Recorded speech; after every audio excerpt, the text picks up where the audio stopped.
Walnut, अखरोट।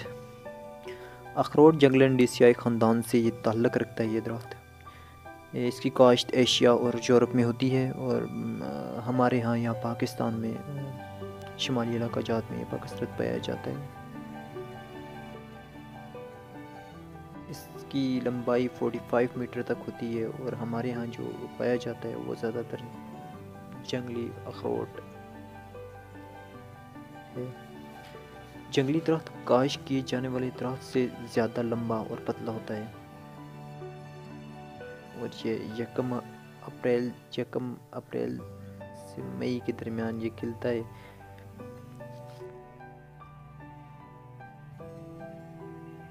इसका जो फल है वो अखरोट के नाम से मशहूर है, और सर्दियों में पाकिस्तान में ज़्यादा इस्तेमाल किया जाता है।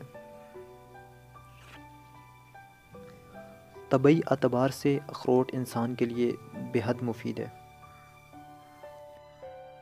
और इसमें मौजूद अगर हम देखें तो विटामिन बी, ई, पोटाशियम, फास्फोरस, मैग्नीशियम वगैरह पर यह मुश्तमिल होता है, और ये इंसान के लिए, सेहत के लिए इंतहाई बेहद मुफीद है।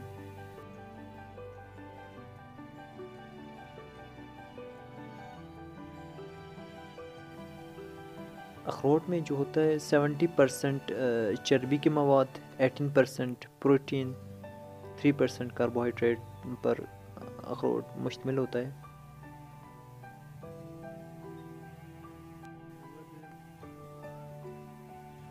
अगर इस लिहाज से देखा जाए तो अखरोट इंसानी सेहत के लिए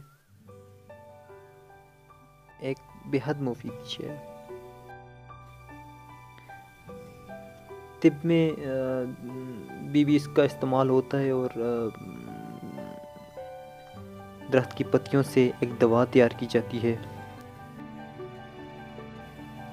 जिससे हास्मा, कब्ज़, अनोरेक्सी, ये एक नफसियाती मर्ज़ है जिसमें भूख अड़ जाती है और अच्छा असर डालता है।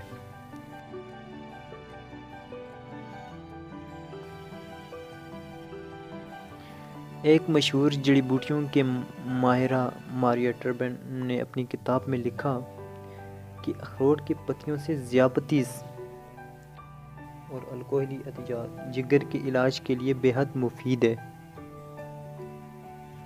ये था अखरोट के बारे में छोटा सा पैकेज। अगली वीडियो तक दीजिए इजाज़त। अल्लाह हाफ़िज़।